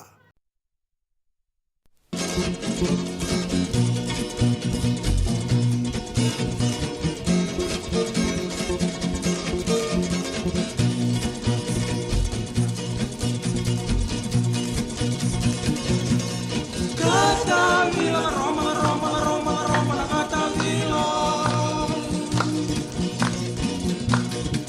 Silvia Raboto e Dewai Matia.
señorita. Onga owa tunasiga toka riva.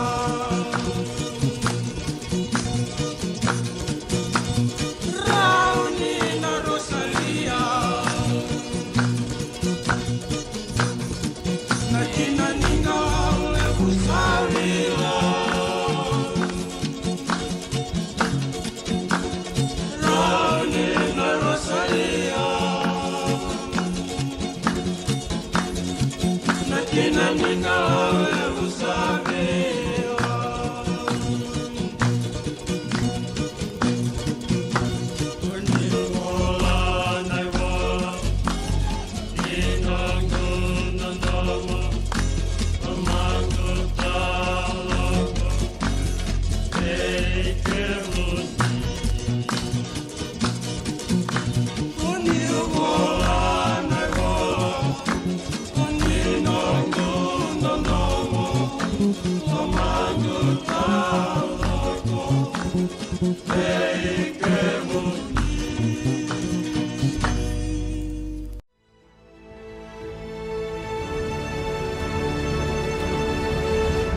Ongon ay rongo may bala ni Songo and a radio bulando vata San Francisco.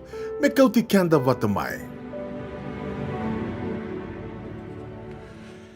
E pinaka paglebu na sa matiko mga singa lebu inday. Pakan data kiti ko nga ni so lebu ni pakan numi ni nonda tunga lalay viti na Fiji Day ronondo lurus tanga bulkaba. E na didi pakati ko ngango e San Francisco na isongo-songo ni Ono Foundation USA, Ono Kandabu, e na baka raumbuka ke na baka rawai, na katini kandua ke na katini karua ni singa ni Bula Okotoba, e na Sonoma County Fairgrounds, Santa Rosa, California. Abe ke muni na binakatan na stall ng bolang-bola, e bitu nan raw ng dolan dua, e binakamuni sa bitar-tara raw mingo, may paganday takirawa na no muni bolang-bola, e na email ngo, fijidayusa@yahoo.com.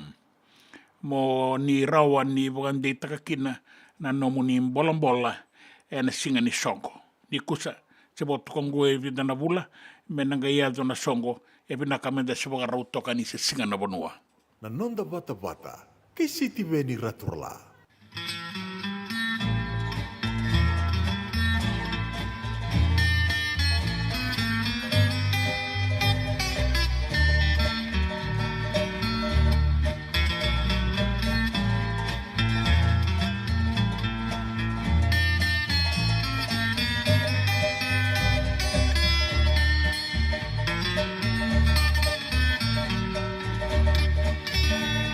Sai kondinanga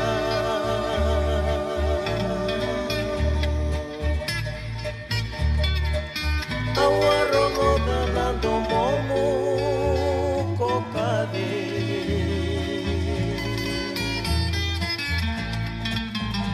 sai kondinanga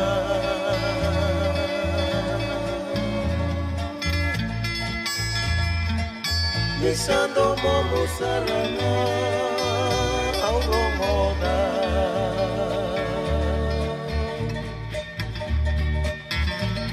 sai kondilanga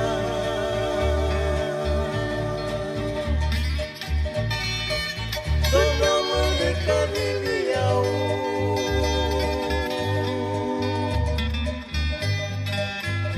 tomo malenga tomo mulenguna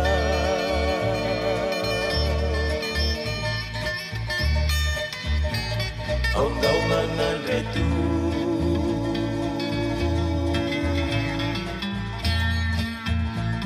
Kinando mo koya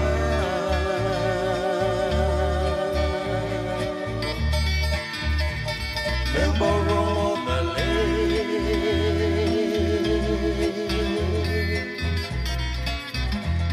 No mo kaniliao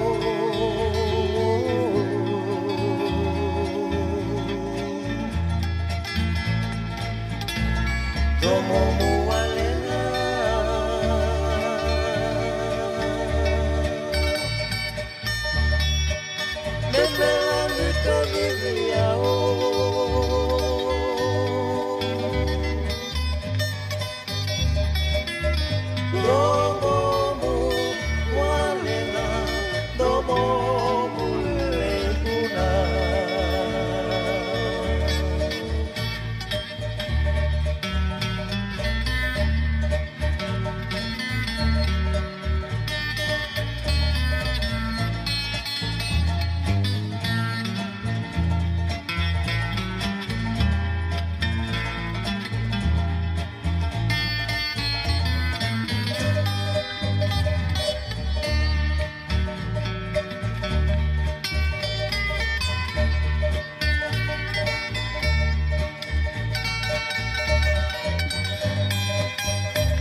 Tina no mokoya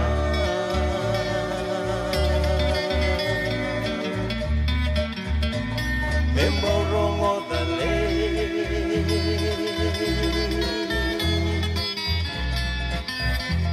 No muka dibiao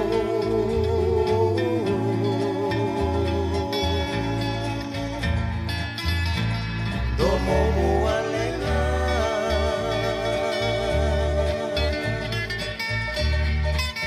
Memela dika dibiao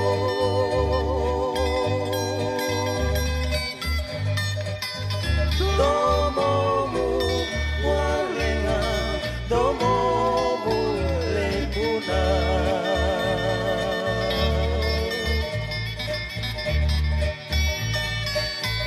Domo mualenga Domo mulepuna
Senga tena ni karaurawa na dhaka kekiva. Ia endona kainda wipu ke kawaka mamanta takatuna bengaravi o ia ke tuna kenda toka kana. Leika na dalo na bisikete na reo bata na sunbells e tinimbulu makau. O kenda tona senga tiko ni driver se senga ni waka motoka kandau Dren na tutu beto seki. Erto satu wakarau na Divine Pacific Food Mart mai Sacramento merto talaveani na nung ni boli-boli. Rawa sara. Witar-tar ngayani na taliboni diwan 21 toluwa diwa ono saibarua. Merto wakarotaka katalada mai na nung ni boli-boli ena kena ngona totolo tua. Divine Pacific Food Mart. Piturua Viwawalu Franklin Boulevard, Sacramento, California. Namba di telefoni Viwan 21 Tolu Saivarua. Ertau ngarabatalangan ikan alay waka sumburian ni nanomu yaya. May nanonda to stoa kina nomu mati ni katumba. Nungu chisu nungu badua. Dorongote na vima maniono kina vitu ene kawani bugululu we kemuda we California. Weima mani ruane kavi kina tolu and a single ni lotilebu we kemando ibiti. E warotaka na New Methodist Christian Fellowship USA. Rogandi and Radio Bulando Vata San Francisco me kauti kenda vatamai. JJ's Food Shack. E tiku kedi kina na kankana boga biti me bakana kokonda. Lobo benga ni ngai kani itu na bundi nan dalo sa tabioka. Na kankana boga malangi me bakana steak baka loka kena coleslaw. Woo-wee! Na karitoa sa wadha badina na kani kana. Kaya tiku talanga na nono specials and na lomo ni mga dawa. Daw tamba na Facebook. Na doi ni tiwa ya na bani manray pai kaya na bugatale. Go na JJ's Food Shack. View Valley mo Billie Jean Street, Santa Rosa, California. Karo talagang rito dili mo yang may Santa Rosa, may yato saray ni Kinavato. Girit-rito sana Kinavitu, Saiba Vitu, Tolo Vio Tolo, Dundu, Limon, JJ's Food Shack, Santa Rosa, California. Nanonda vata-vata, kay City Veni Rotorala.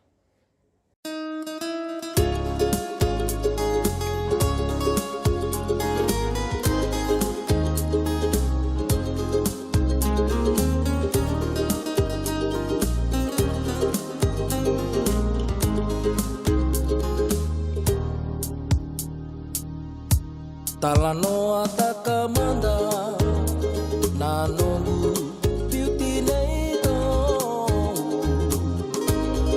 meu sangole sambuyani kina mukalo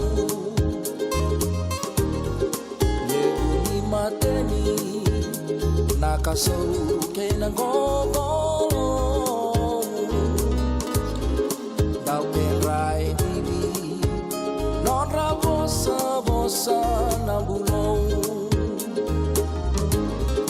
rausa mode ko akani sikei mala no builo lama isale moda ilinga wale na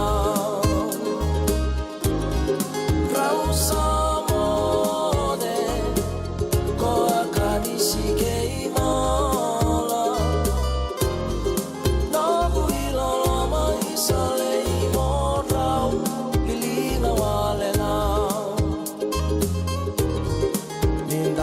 sota monindau mata re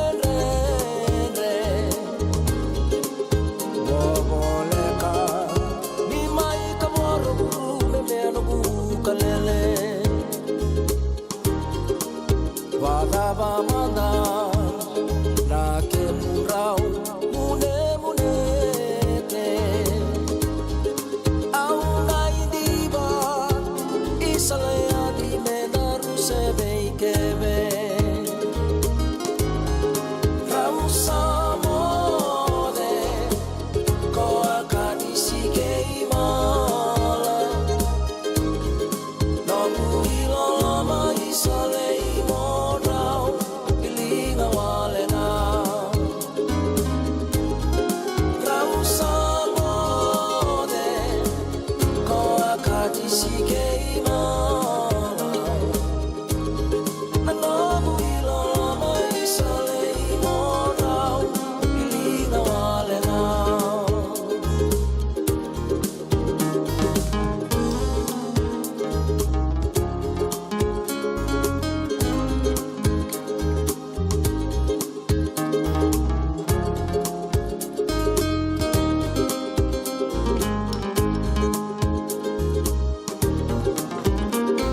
Karoni serena saki ana singale wenda indai. Rau sama de ko ya kanisi ke ma lala. Tala no takamanda na no beauty nei to. Sabo tongo e rua sanga bulu ka lima ve mamana miniti me rua na ngau nei viti na ngau nei San Francisco. Sabo e rua sanga bulu ka rua na miniti me pitu na kaloko enda na zaba ina pitu, zaba ina rua e viti, pitu na kaloko. And nonda itiko tiko ni vengaravi mai San Francisco. O waka numa me wana numa rawa ningo na non rawa vina numitiko mai o ngori sabo e nandi bula vina ka ngori sabo Matt Kameli me rabo taitiko kina o irana kandarandua wata tiko mai na lewe ni koro e vuo mai lambasa toko sarembara vina korongo mai vuo na itiko tiko ni vuni e meli wakakina e malau na kele ni wanga e na mata ni FFI Fiji Forest Industry Met Kameli vinaga bole buna vina nimitumene singa lebu ni kuanu itangiri tosu vinaga nadaka nanga lebu wa dengu vinaga nida sa suka e na kabi vinaga bole visara na vingara vitiko mai duane laola o wada buda tiko e nia e lartu lewe tini ka diwana zoru vou ertu daga tiko e na pono ni paka matimbulu makau na Thomas Foods International mai Stawal Victoria era lewe tini ka lima lewe tini ka diwa na kenre wili na dhorobo era paka rorongo tiko mai kina era saloma paka lewe tu mai weekenda ke moni na bewe kani non rapata bubale ni na kileira tiko paka vinaka na dhorobo era daga tiko mai kia adambe kana ya ni lako e na senim bua sala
tukutuku e na nonda vanua. E sa baka dengui baka wawa tokongo e ndua na ubisa ni vale ni veivesu. E na non singemi ni baka itavitiko e na dhakadhaka ni volitaki wainganga ni vei baka matenitaki. Ka baka yara baka yangataki na kaivesu baka mbimbi e na vale ni veivesu mai na tambua. Na ubisa ni vale veivesu ngo e akune bataki na sona itamba kai baka ndinantina ni nona baka itavi. En wainganga ka kune mai nandi e na itekabuni ambakingo e tolu na tani. Na wainganga ka kune mai nandi ka raabaka itabiki na turangago.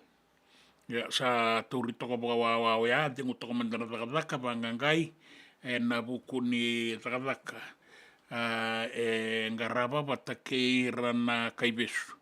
Gome lau toka. Le laurai na nona vale lagi basanga garakina na ubisa ngai kunekina e sona iolo ni wainganga ka tiko talenga kina na nona taleboni bi kauyaki enta ubaya ngata koko e batakeira na kaibesu me rawa ni be bota ya kikina na wainganga sa rabe bakasalataki na kenandau na maroro na lawa ni nonta panua na kena sabra yang ataki rarambasar na wainganga ni be baka matinitaki kena nonda sa doko tiko kina e so na baka ilesilesi me baka na kena nda rongodo tikongo e besu na obisango ni ya bondo tiko e nandua na motoka nraiva tiko kina e ndua na kaibesu sa suka yani kakilai ni dau baka tabi talenga en vei bota aki ke na boli ni wainganga ni vei wa matenitaki. Inda tiko e kea e rasa besu talenga e sona ngone ni raboli taka tiko na wainganga na tikina ngo e bukarita ki maikina na non rakawai e bunga na wekanda ni rasa baka yang ataki tiko na lupenda mera boli taka na wainganga ni vei baka matenitaki. E rapangu mimbeka na ngone e na sona ilabo mera laki boli taka kina na wainganga. Orto na ngone rito ukune maingo e sinisembondu e azabana yang bakitini na nona yang bakini bula. Ia rabukarita kamay na isongo-songo da taundaku ni matanitu. Isayang mentayan rababaka matua na itumbu-tumbu na non rabito soya kina lubenta bakang bibi veira resebuliti ko e nangaunango. E bakarita katalanga na ministry ni buli ni sabaka rauta katiko endo na ituwa-tuwa ni benga rabi me an rabi kina na wainganga ene be korni buli e nanonta panua. E nanumitiko ni na dua nang gito binaka na sarabikin na o Isaiah Armstrong Travula na fly half ni timinibiti e Kyle Byrne o Mick Byrne na dawi baka tabulidi na ngonengo e na rawa ni baka reita kakioa baka binakasar e na sota e na kabiandainday may na Snapdragon Stadium may San Diego ni Rosota na timinibiti na Fiji Water Flying Fijians bata ke na New Zealand All Blacks sa lebur sa toso tiko ya ningo i San Diego merlaki sarabakina ng gitongo. Alebu na kena tuku-tuku kangara tuku na tiko may nandang dindingo kakuni ba kawalena na timinibiti. Na timingo timi kauko asasini baka na timinibiti liu. Kauko asar na yatu liu kauko na rabibesu ke na totolo tiko beira na durowo rangito tiko kina. Nagay madala na kabinikua na sota-sota. Kanda na makikele tiko kina. Era bea sai vura-vura bukarita ki mai kina ni sabakan donu ya na presidenti bukadengo mai merke o Donald J. Trump me sanatu me baleta na be dingi ni presidenti mai merke na bulo November ni ang bakingo. Sa bukarita ka mai na non sa bukan donu ya me samata ni Republican en dingin-dingingo. Ia na presidenti o Joe Biden Sila ki bukan bulan-bulan to kongo may Delaware ni sa kunebwa na mate na COVID-19. Sa tawi mate roti ko na turangango sa ambaki walu sanga bulu kandua sa lebu sarer sa tuku na misa tidengu to komandanga sabi na kana na pingarabi ya sa rauta ni sapa ngauna na kakidanga me sa denguani ya oya emer na gaibe bosakitak na leo ni nona isongo-songo nan raki tau makakoto nan raki na nonda banua siu wana wasa-wasa mundre bagarauta tokanga na tangi na nonda barabi bakakina na buwa suba kino sori nonda be anu kandabu bataki sawa tau makatokina nan raki na ngaunago warete ki mai ni raki bina kani beito saeki na nonda banua na kena be anu Ikem ni nangonen dau ni takini katoa na singa ndai na namoni lako me rawan ni da baka ngata kina boka bina kana mo ni mado kenda tiko na nonda bono eviti boka kina na nonda bianu ni be bianda uma katoa na kenan raki na ngauna sarangango tuku ni raki tuku na nonda bono na be sai burubura enda rongoda tikongo na bulan dua bata na radio bulan dua bata San Francisco e kauti kenda bata mai. Nanonda wata ki sitiweni raturala.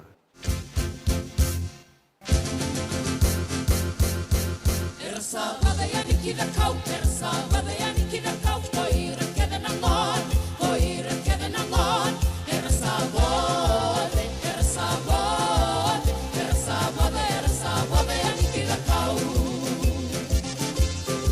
Sangai di tunamat, sangai di tunamat, ersa wala kiabi, ersa wala kiabi, sangai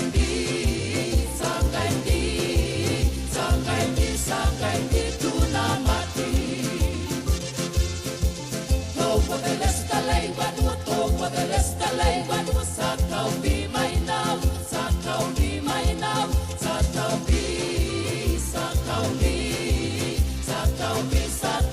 mai now.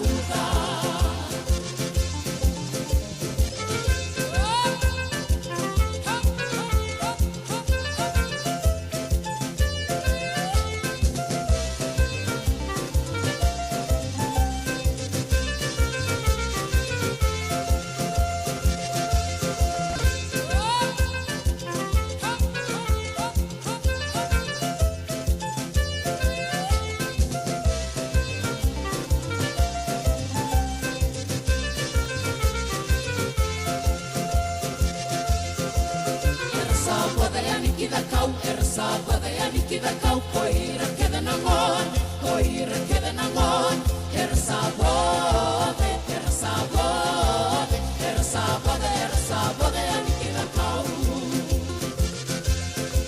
Sangai di tunamat, ersa wala kiabi,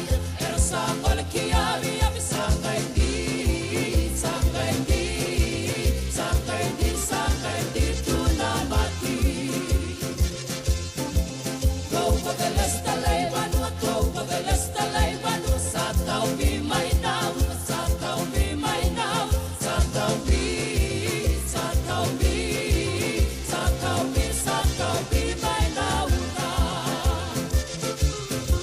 Kini tale nobu serikali,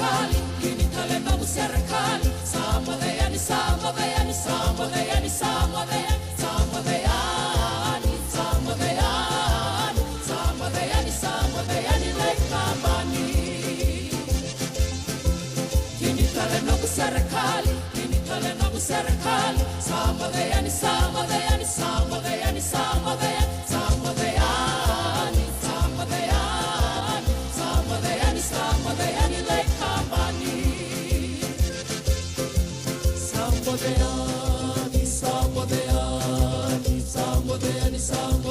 lei kambani. Samodeyani, lei kambani.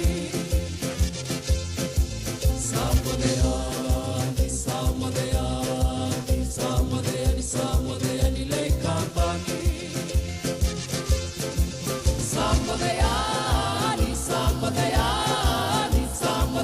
Samodeyani, lei kambani.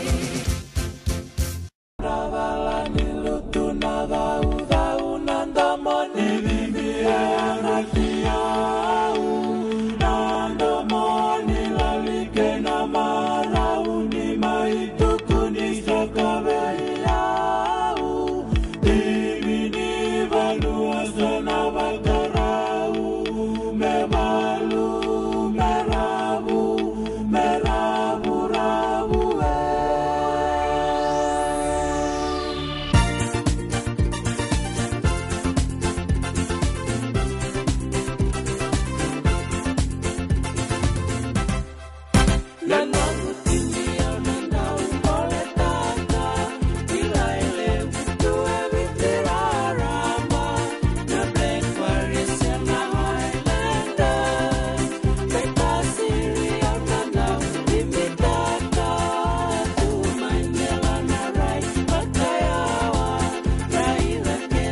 bula bina kana bukarongo tiko mai na singale bunda inda i suba sa kabi tarati kongo e San Francisco.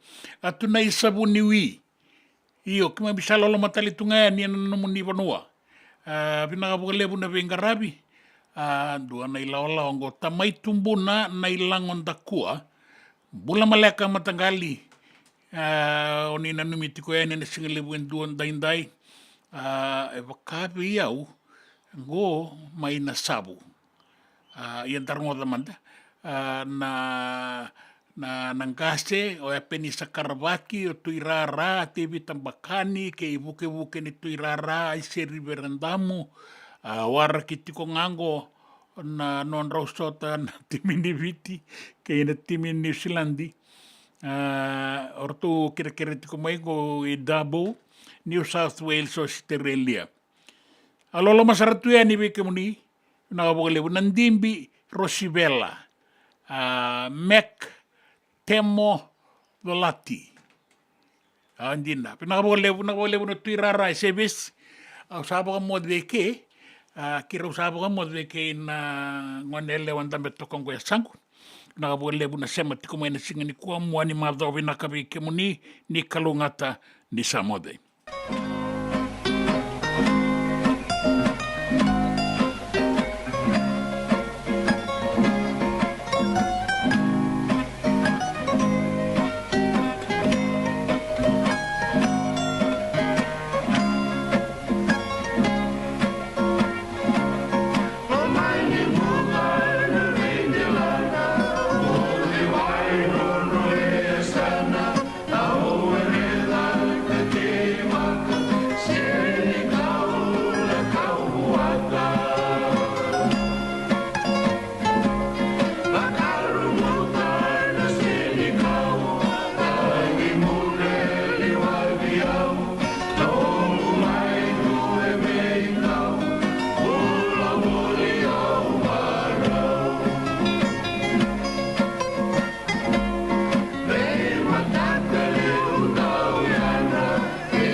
Nonda Vata ki City Veni Raturala and Radio Mbulan Dua Vata, San Francisco. Me kochi